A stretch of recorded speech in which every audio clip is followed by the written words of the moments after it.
Bonjour à tous et à toutes, j'espère que vous allez bien. Aujourd'hui, on part en 79 après Jésus-Christ au moment où le Vésuve entre en éruption.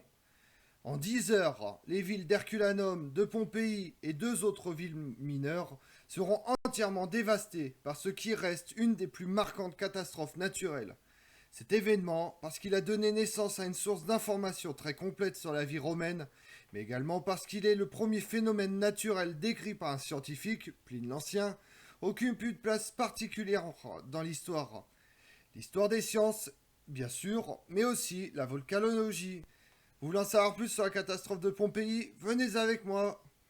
L'activité volcanique du Vésuve et plus généralement la majorité des phénomènes sismiques et volcaniques en Italie du Sud peut être mise en relation avec la convergence entre les plaques africaines et eurasiennes.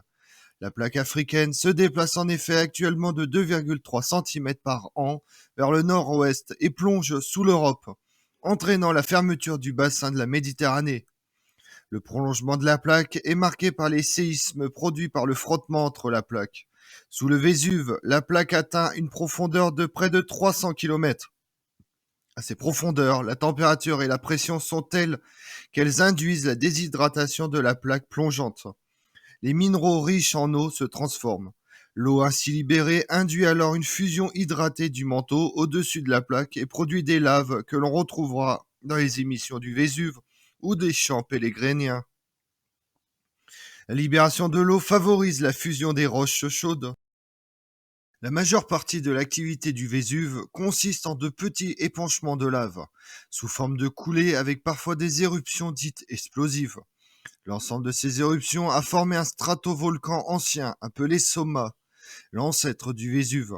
Des datations radioactives potassium-argon ont donné un âge de 300 000 ans pour la base du volcan.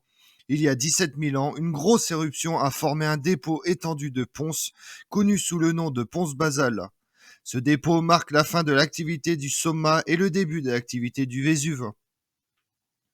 Depuis, le Vésuve a connu 7 éruptions majeures, avec des périodes de repos du volcan variant entre 400 et 4000 ans, entre deux éruptions. Chacune de ces éruptions marque le début d'un cycle éruptif. Le cycle, qui inclut l'éruption de 79 après Jésus-Christ, était le cinquième et a commencé avec l'éruption d'Alvellino. Cette éruption fut assez semblable par sa composition, son étendue et son intensité à celle de 79 après Jésus-Christ. De nombreux historiens sous Auguste, notamment Strabo, avaient noté le caractère volcanique du Vésuve et le décrivent comme un cône volcanique tronqué. Une peinture d'une maison à Pompéi le montre d'ailleurs ainsi. Aujourd'hui, le cône est en partie détruit. Il est englué et s'ouvre sur une sorte de chaudron ou caldeira, formé par l'effondrement du volcan à la fin de l'éruption de 79 après Jésus-Christ. Une éruption volcanique explosive s'accompagne de l'éjection dans l'atmosphère à partir du conduit éruptif d'un mélange de gaz volcanique et de fragments ponce et cendres. Cette mixture forme un jet de gaz plus ou moins dense, violent et turbulent, que l'on appelle un panache volcanique. En prenant l'exemple simpliste d'une bouteille de champagne que l'on aurait fortement secouée, le jet qui se produirait à l'ouverture formerait le même type d'écoulement. Les gouttelettes de champagne en suspension étaient l'équivalent de fragments de magma. Les ponces et les cendres transportées par le panache retombent ensuite sur le sol et forment des dépôts volcaniques que l'on peut observer sur le terrain après l'éruption. La précédente éruption du Vésuve remontait à 3500 ans avant Jésus-Christ et n'avait laissé aucun souvenir dans la mémoire des hommes. Aussi les Romains ne savaient-ils même pas que la montagne fertile dominant la baie de Naples était un volcan. Pourtant, une alerte avait eu lieu en 62 sous le règne de l'empereur Néron. Elle s'était traduite par un violent tremblement de terre qui avait détruit une première fois Pompéi.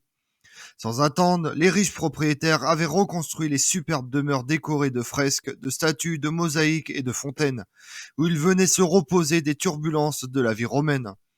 La reconstruction était à peine terminée que le volcan se réveillait pour de bon en l'an 79 de notre ère sous le règne de Titus. En 1 heure, le volcan propulse dans l'atmosphère un énorme nuage de cendres brûlant. À plusieurs kilomètres de hauteur, ces cendres d'un total de plusieurs millions de tonnes se refroidissent et retombent sous forme de poussière et de pierres sur Pompéi. On parle de nuées ardentes. Sur les 10 000 à 15 000 habitants que devait compter Pompéi, on en a retrouvé à ce jour 2 000 qui ont succombé par asphyxie. Quelques heures plus tard, une coulée composée de roches en fusion et de cendres dévale les pentes du Vésuve et carbonise instantanément Herculanum et ses habitants. On retrouvera 2000 ans plus tard des débris de squelettes. Au total, en près de 24 heures, le Vésuve entraîne la mort de plusieurs milliers de personnes dans les villes et les campagnes du golfe de Naples. Pline l'Ancien se trouve à Mycène en tant que préfet commandant de la flotte militaire romaine basée à cet endroit. Voulant observer le phénomène au plus près et désirant porter secours à quelques-uns de ses amis en difficulté sur les plages de la baie de Naples, il part avec ses galères traversant la baie jusqu'à Strabie, où il meurt probablement asphyxié à 56 ans. À Misène, à la pointe nord du golfe de Naples, un jeune homme de 17 ans, Pline le Jeune, neveu de Pline l'Ancien, assiste à l'éruption et en rédigera 30 ans plus tard le compte-rendu détaillé dans 2 lettres à l'historien Tacite. On trouve la destruction de la ville de Pompéi dans de nombreuses œuvres cinématographiques, notamment Pompéi, réalisé par Paul W.S. Anderson, sorti en 2014 avec Kit Harington en héros principal. Il s'agit d'un film catastrophe inspiré de l'éruption du Vésuve en 79 qui détruit notamment la ville de Pompéi. Mais également Le dernier jour de Pompéi de 1959 qui suit les derniers instants de la ville avant sa destruction par le Vésuve. Et pendant ce temps-là, dans le monde, en 79, en Gaule, le chef des Lingons, Julius Sabinus, est arrêté par les Romains, envoyé à Rome et exécuté. On voit également l'exécution de Alienus Caecina, poignardé lors d'un banquet sur ordre de Titus. Le suicide de Titus Claudius et Prius Marcellus, accusateurs de Tracea Paetus, condamné par Titus pour conspiration contre l'empereur Vespasien. Le 23 juin 79, on voit la mort de l'empereur Vespasien et le début du règne de son fils Titus, empereur romain jusqu'en 81.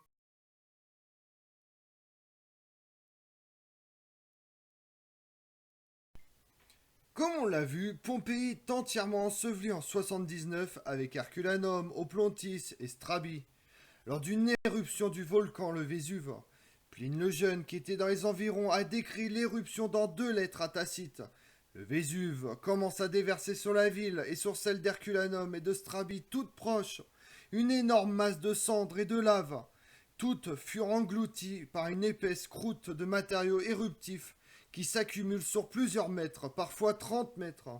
Les habitants, dont la plupart avaient accouru sur le littoral, furent suffoqués par les émanations de gaz, tandis que d'autres trouvent la mort à l'intérieur de leur maison.